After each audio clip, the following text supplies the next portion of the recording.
The computer স্কুলের পক্ষ থেকে আপনাদের অসংখ্য ধন্যবাদ। আশা করি আপনারা খুবই ভালো আছেন। আজকে আলোচনা করব মাইক্রোসফট এক্সেলে সিরিয়াল নাম্বার অটোমেটিক কিভাবে ক্রিয়েট করবেন। দেখুন এখানে এই টেবিলে দেখুন এখানে ফার্স্টে এখানে সিরিয়াল নাম্বার রয়েছে, তারপরে দেখুন প্রোডাক্ট নেম। এখানে যদি আমি প্রোডাক্ট নেম টাইপ করি CPU, এন্টার দিলাম, অটোমেটিকভাবে দেখুন এখানে সিরিয়াল নাম্বার এখানে ক্রিয়েট হয়ে গেল। আবার দেখুন এখানে CAP ক্যাপ দেখুন টাইপ করার সাথে সাথে এখানে সিরিয়াল নাম্বার 2 ক্রিয়েট হয়ে গেছে। তাহলে এইরকমই সিরিয়াল নাম্বার অটোমেটিক কিভাবে ক্রিয়েট করবেন তার 7টি পদ্ধতির মাধ্যমে আপনাদের আজকে দেখাবো। তবে তার আগে যারা এখন পর্যন্ত আমার চ্যানেলটি সাবস্ক্রাইব করেননি দ্রুত সাবস্ক্রাইব করে ফেলুন এবং ভিডিওটি দেখার পর লাইক ও কমেন্ট করে জানাবেন ভিডিওটি কেমন লাগলো। ফার্স্ট নম্বর 1 দেখুন আমি এই সেলটিকে সিলেক্ট করলাম, তারপরে দেখুন এখানে ইফ ফাংশন এখানে ইউজ করব। ইফ ফাংশন ইউজ করার পর দেখুন ফার্স্টে যেটা সিনট্যাক্স লজিক্যাল টেস্ট, এখানে লজিক্যাল টেস্ট হচ্ছে এই সেলটি, যে সেলটিতে আমি প্রোডাক্টের নেম টাইপ করব। তাহলে সেলটিকে সিলেক্ট করলাম, সেলটি সিলেক্ট করার পর এখানে দেখুন ইকুয়াল টু দিলাম। ইকুয়াল টু দেওয়ার অর্থাৎ এবার দেখুন ইকুয়াল টু দেওয়ার পর এখানে ডবল ইনভার্টেড কমা দিলাম। ডবল ইনভার্টেড কমা দেওয়ার অর্থ হচ্ছে যে সেটা ফাঁকা থাকবে, ব্ল্যাঙ্ক থাকবে। পরপর যদি ডবল ইনভার্টেড কমা দেওয়া হয় তাহলে এর অর্থ হচ্ছে ফাঁকা থাকা। তাহলে প্রোডাক্টে নেম এই সেলগুলি যদি ফাঁকা থাকে তাহলে সিরিয়াল নাম্বারটা কী হবে? তাহলে সিরিয়াল নাম্বারও হবে ফাঁকা। তাই আবার দেখুন এখানে ডবল ইনভার্টেড কমা দিলাম। তারপরে এখানে দেখুন কমা দেওয়ার পরে এখন দেখাচ্ছে false if false, value if false, অর্থাৎ যদি এই প্রোডাক্টের নেম যদি এখানে আবার টাইপ করা হয় তাহলে কী হবে? এখানে দেখুন আমি রো ফাংশন এখানে ইউজ করব। ফার্স্ট ব্র্যাকেট দিলাম, তারপরে 1:1 দিলাম, ফার্স্ট ব্র্যাকেট ক্লোজ করে দিলাম। তারপরে দেখুন এবার এখানে ডবল ফার্স্ট ব্র্যাকেট হবে, যেহেতু এখানে আরেকবার ফার্স্ট ব্র্যাকেট এখানে ইউজ করা হয়েছে। এন্টার দিলাম। দেখুন এখন সিলেক্ট করে আমি নিচের দিকে নিয়ে এলাম। এখানে যদি আমি CPU টাইপ করি দেখুন 1 চলে এসছে। CAP ক্যাপ UPS দেখুন এখানে অটোমেটিকভাবে সিরিয়াল নাম্বার ক্রিয়েট হয়ে গেল। নম্বর টু দেখুন আমি এই যে ভ্যালুটি রয়েছে ইকুয়াল টু থেকে ইফ পর্যন্ত এবং এই কমা পর্যন্ত আমি কপি করে নিলাম। কপি করে নেওয়ার পর দেখুন এইদিকে রো ফাংশনের জায়গায় 2 নম্বর যেটা টিপস রয়েছে, এখানে আমি আবার রো ফাংশন ইউজ করব এবং রোয়ের পরে এখানে দেখুন এটা ডিলিট করে দিই। এখানে ফার্স্ট ব্র্যাকেট দিলাম এবং ফার্স্ট ব্র্যাকেট এখানে ক্লোজ করে দিলাম। তারপরে দেখুন এখানে একটা মাইনাস দিলাম।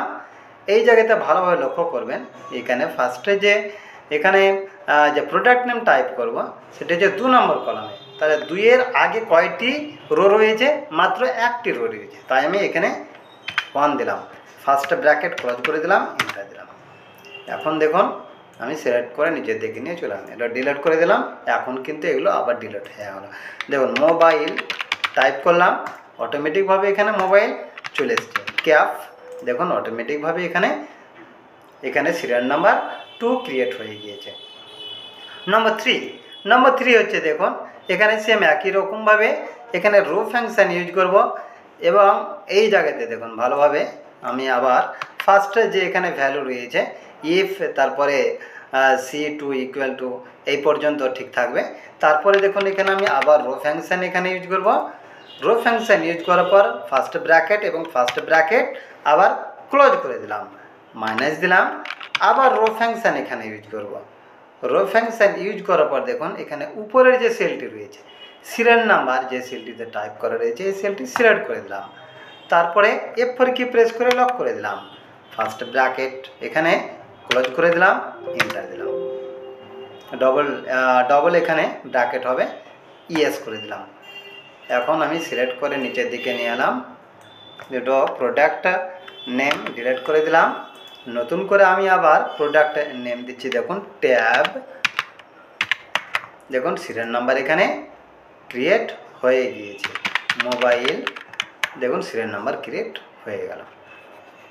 নম্বর ফোর হচ্ছে দেখুন নম্বর 4 এখানে আবার দেখুন সেম একই রকমভাবে এখানে কাউন্টটা ফর্মুলা এখানে ইউজ করব, কাউন্টটা এখানে ফাংশন ইউজ করছি। ফার্স্ট ব্র্যাকেট, এখানে ফার্স্ট ব্র্যাকেট দেওয়ার পর দেখুন এখানে এই যে সেলটি রয়েছে প্রোডাক্টের নেম, এই সেলটিকে সিলেক্ট করে দিলাম। সিলেক্ট করে দেওয়ার পর এই যে ভ্যালুটি রয়েছে এই ভ্যালুটি আমি F4 কি প্রেস করে লক করে দিলাম। তারপরে দেখুন এখানে ইসডি দিলাম, ইসডি দেওয়ার পর আবার এই সেলটিকে সিলেক্ট করে দিলাম। তারপরে ফার্স্ট ব্র্যাকেট, এখানে ডবল ফার্স্ট ব্র্যাকেট দিয়ে এখানে ক্লোজ করে দিলাম। যেহেতু এখানে দুবার দেখুন এখানে ফার্স্ট ব্র্যাকেট দেওয়া রয়েছে, তাই এখানে দুবার ক্লোজ করে দিলাম ফার্স্ট ব্র্যাকেট। তারপরে এন্টার দিলাম। দেখুন এখন এবার আমি ডিলিট করে দিলাম। আবার আমি এখানে টাইপ করলাম ট্যাব UPS। দেখুন অটোমেটিকভাবে এখানে সিরিয়াল নাম্বার ক্রিয়েট হয়ে যাচ্ছে। নম্বর 5 দেখুন আমি আবার এটা ভিজুয়াল করে দিলাম। এই ভ্যালুটিকে ভিজুয়াল করে দেওয়ার পর দেখুন এখানে কাউন্টার জায়গায় এখানে ডিলিট করে দিই। তারপরে এখানে দেখুন কাউন্টার ফর্মুলার জায়গায় এখানে সাব টোটাল ফর্মুলা এখানে ইউজ করব। তারপরে দেখুন সাব টোটাল এখানে ইউজ করার সাথে সাথে দেখুন এরকম একটা পপ আপ এখানে ক্রিয়েট হয়ে যাবে। 3 নম্বর যে অপশান রয়েছে কাউন্টার, এই অপশানটি আমি চুজ করে নিচ্ছি, বা আপনি যদি মনে করেন এখানে 3 এখানে টাইপ করে নিব মনে করেন সেটাও হবে। তারপরে দেখুন কমা দিলাম। কমা দেওয়ার পর দেখুন এখানে এটা হচ্ছে রেফারেন্স নাম্বার, তারপর রেফারেন্স 1 এখানে আছে। দেখুন ফার্স্টে যে এখানে যে টেবিলটি রয়েছে অর্থাৎ এখানে ফার্স্টে যে প্রোডাক্ট নেম টাইপ করব এই সেলটিকে সিলেক্ট করে দিলাম এবং F4 কি প্রেস করে লক করে দিলাম। তারপরে ইসডি দিলাম, আবার এই সেলটিকে সিলেক্ট করে দিলাম, ফার্স্ট ব্র্যাকেট ক্লোজ এবং আবার এখানে দুবার ফার্স্ট ব্র্যাকেট এখানে ক্লোজ করে দিলাম, এন্টার দিয়ে দিলাম। তারপরে দেখুন এবার সিলেক্ট করে নিচের দিকে নিয়ে, তারপরে দেখুন ডিলিট করে দিলাম। এবার দেখুন ট্যাব, দেন অটোমেটিকভাবে এখানে সিরিয়াল নাম্বার ক্রিয়েট হয়ে যাচ্ছে CPU। দেখুন অটোমেটিকভাবে এখানে সিরিয়াল নাম্বার ক্রিয়েট হয়ে গেল। নম্বর 6 দেখুন এই ভ্যালুটিকে আমি ভিজুয়াল করে দিলাম। এখানে দেখুন সাব টোটালের পর থেকে আমি এই ভ্যালুটিকে আমি ডিলিট করে দিচ্ছি এবং সাব টোটালের জায়গায় এখন এগ্রিগেট ফাংশন এখানে ইউজ করব। এগ্রিগেট দিলাম, অটোমেটিকভাবে এই পপ আপ ক্রিয়েট হয়ে যাবে। 3 নম্বর এখানে অপশান চুজ করে নিচ্ছি, কমা দিলাম। কমা দেওয়ার সাথে সাথে দেখুন এই অপশান আবার এখানে ক্রিয়েট হয়ে যাবে। এখানে বেশ কিছু অপশান রয়েছে, যে কোনো অপশান আপনি এখানে চুজ করতে পারেন। 3 নম্বর চুজ করতে পারেন। তারপরে দেখুন এখানে 5 নম্বর, এখানে দেখুন আমি 5 নম্বর চুজ করলাম। তারপরে দেখুন কমা দিয়ে দিলাম। কমা দেওয়ার পর আবার এই যে ট্যাব যে সেলটিতে টাইপ করা রয়েছে এই সেলটি সিলেক্ট করে দিলাম, F4 কি প্রেস করে লক করে দিলাম। তারপরে যখন ইসডি দিলাম আবার এই সেলটিকে সিলেক্ট করে দিলাম, ফার্স্ট ব্র্যাকেট ক্লোজ, এখানে ডবল ফার্স্ট ব্র্যাকেট দিলাম, এন্টার দিয়ে দিলাম।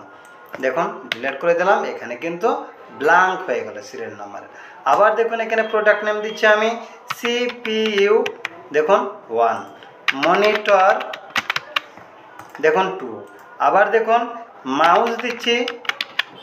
দেখুন অটোমেটিকভাবে এখানে সিরিয়াল নাম্বার ক্রিয়েট হয়ে যাচ্ছে। নম্বর 7 অর্থাৎ সর্বশেষ যে পদ্ধতি সেটি হচ্ছে দেখুন এখানে ইফ ফাংশানের পর একটু আলাদা রয়েছে, পুরোটাই ডিলিট করে দিলাম সম্পূর্ণটাই। তারপরে দেখুন ইকুয়াল টু দিলাম, ইফ ফাংশান এখানে ইউজ করব। তারপরে দেখুন ফার্স্ট এখানে লজিক্যাল টেস্ট হচ্ছে এই সেলটিকে সিলেক্ট করে দিলাম। তারপরে এখানে দেখুন লেস দ্যান এবং গ্রেটার দ্যান দিলাম, লেস দ্যান গ্রেটার দ্যান দেওয়ার পর ডবল ইনভার্টেড কমা দিলাম, তারপরে কমা দিয়ে দিলাম। এবার রো ফাংশান এখানে ইউজ করব, রো দিলাম। তারপরে দেখুন এখানে উপরের যে সেলটি রয়েছে সিরিয়াল নাম্বার টাইপ করা রয়েছে এই সেলটিকে সিলেক্ট করে দিলাম, ফার্স্ট ব্র্যাকেট ক্লোজ করে দিলাম, কমা দিলাম। এখানে আবার এখানে ডবল ইনভার্টেড কমা দিয়ে দিলাম এবং ফার্স্ট ব্র্যাকেট ক্লোজ করে দিলাম। এখানে ফার্স্ট ব্র্যাকেট দেখুন এখানে ক্লোজ করলাম দুটি, যেহেতু ফার্স্ট ব্র্যাকেট ওপেন রয়েছে, এন্টার দিলাম। এখন প্রোডাক্ট নেমগুলো ডিলিট করে দিই, দেখুন এগুলো ব্ল্যাঙ্ক হয়ে গেল। এখন এখানে সিলেক্ট করে দিলাম এবং নিচের দিকেও চলে এসছে। এবার দেখুন আমি এখানে প্রোডাক্ট নেম দিচ্ছি প্রিন্টার, দেখুন অটোমেটিকভাবে সিরিয়াল নাম্বার চলে এসছে। মোবাইল অটোমেটিকভাবে সিরিয়াল নাম্বার ক্রিয়েট হয়ে গেল। মনিটর, মাউস, দেখুন অটোমেটিকভাবে সিরিয়াল নাম্বার এখানে ক্রিয়েট হয়ে যাচ্ছে। তাহলে এই যে 7টি পদ্ধতি এখানে এখানে ইউজ করা হলো, এই 7টি পদ্ধতির মাধ্যমে আপনারা অটোমেটিক সিরিয়াল নাম্বার ক্রিয়েট করে নিতে পারবেন। আশা করছি এই ভিডিওটি আপনাদের খুবই কাজে লাগবে। এরকম অসংখ্য টিপস পেতে আমার চ্যানেলটি সাবস্ক্রাইব করুন, লাইক শেয়ার ও কমেন্ট করুন এবং নিয়মিত ভিডিও পেতে নোটিফিকেশান অন করুন।